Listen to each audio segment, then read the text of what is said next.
Okay, so you leave it recording and... Let him go higher. Will you say action? Action. Yes. 3, 2, Well, when the 1. door closes. Action. The last quarter, Alphonse announced. Some say it stretches all the way out to the outer necropolis. Nobody has made that crossing though. Too many holes, too much wreckage, too many wrong turns, a universe of dead ends. The old stones break and sink deeper in places. They crumble into the god-awful cracks an earthquake must have once made. We used to play golf down there in the good old days. Can't tell you how many balls we lost. TATY emerged into a deserted plaza, roofed over with high vaulting. In the beam of her flashlight, she spotted several dejected golf flags receding into gloom, their ends spiked into crudely drilled holes. "Follow the map I gave you to the 18th hole," Alphonse said, prompting her to pause the tape and rummage in the suede handbag. She dug up a sordid excuse for a golf green overview, tattooed in ballpoint on the back of a lipstick napkin.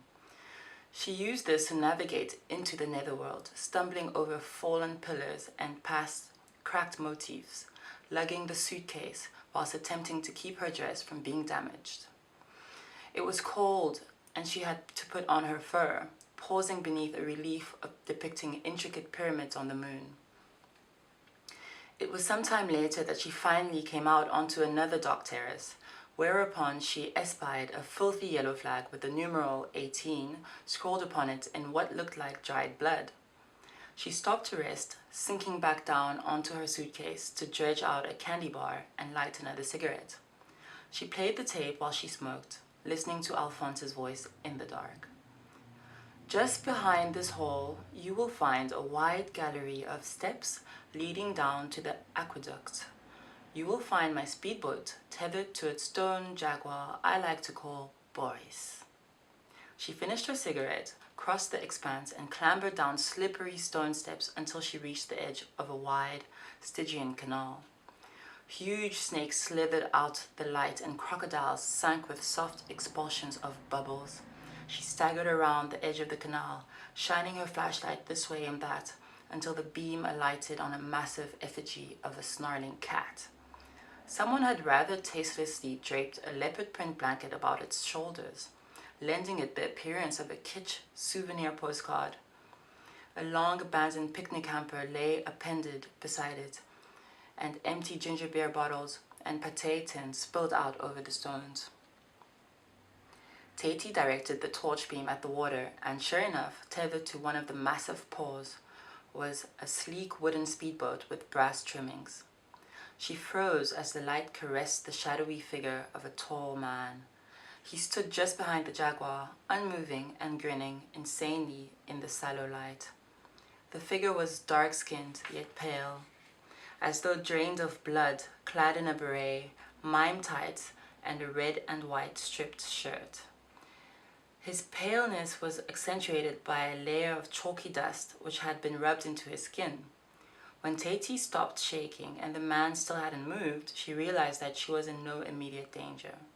The figure remained quite still, as though awaiting some form of command. She pressed play, and Alphonse cackled lightly in her ear. "You've probably never driven a speedboat before, but that's of course the reason we have zombie chauffeurs. Don't be afraid of old Pawpaw.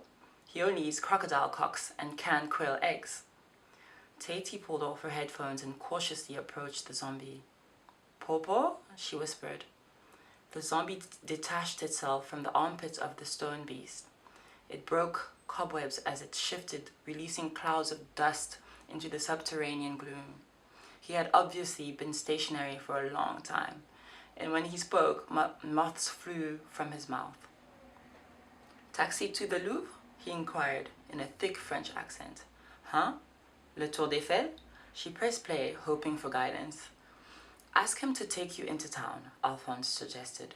"Ignore anything he might say about baguette." "Bonsoir, mon enfant," the milk-eyed zombie grinned. "I need a ride into town?" "Mais oui!" He took her suitcase and led her to the speedboat, staggering stiffly like a dusty marionette. When he had drawn the vessel in, she climbed primly aboard, and sat in one of the cream leather seats with her automatic weapon across her lap. She felt like a Hollywood star in hell and began to wish she had brought a camera with a killer flash. A large headlight had been mounted on the stern, and Popo ignited this, illuminating a stone channel skirted by monolithic runes. The size of it all shocked her. This huge world she had been stumbling in unknowingly, blinded by darkness. The canal was a relatively narrow thoroughfare, but just one of many such aqueducts. And all these fed into a distant central canal, the breadth of a large river. Arched temples and tattered palaces cluttered the spaces between the waterways, hinting at monumental forms cloaked within the chocolate shadows. At one stage, this place must have been a grandiose wonderland, a sort of tropical Shangri-La inhabited by creatures of fables. Now, of course, it was simply a huge seashell, the collective husk of a forgotten era. And what else was there to do in such places but play golf and stage desolate picnics? It was a dead world. The moth developing within the chrysalis had perished, leaving an intricate corpse for lonely scavengers, a universe as impossible to re-enter as a dream upon waking. Popo pushed them off the edge, and they drifted into still waters. Stalactites reached down from high, vaulted ceilings, dropping pearls of jungle water into the broken ziggurats. Crocodiles wafted lazily in their wake, hoping that TATY would fall off the side. "Ah, la Seine!" Popo shouted, exuberantly, his voice echoing dismally into the avenues of the sunken city. "Les cafés, les arbres, along the banks of tourists." His voice rang and collided, scaring clouds of bats which volleyed off between the buildings. TATY squinted up at the zombie, wondering why he was so ecstatic. Popo simply coasted along, oblivious, lost in a sepia-tinted, inexplicable vision of Paris on a sunny afternoon. In this sustained illusion of his, he piloted a freshly painted gondola across the caramel waters of the Seine with the sun on his face. Autumnal trees shadowed men on bicycles who ferried baguettes, cheese, and great bushels of grapes beneath their hairy Gallic arms. The air was alive with the sound of accordions. The men's moustaches flicked merrily as they weaved their bicycles between women in Chanel dresses who waved long paintbrushes in synchronized dance routines, leaping like penguins into the Seine. Cinematic couples argued in riverside cafes while thousands of would-be Picassos smoked in doorways, all waving in syncopation as Popo trolled past.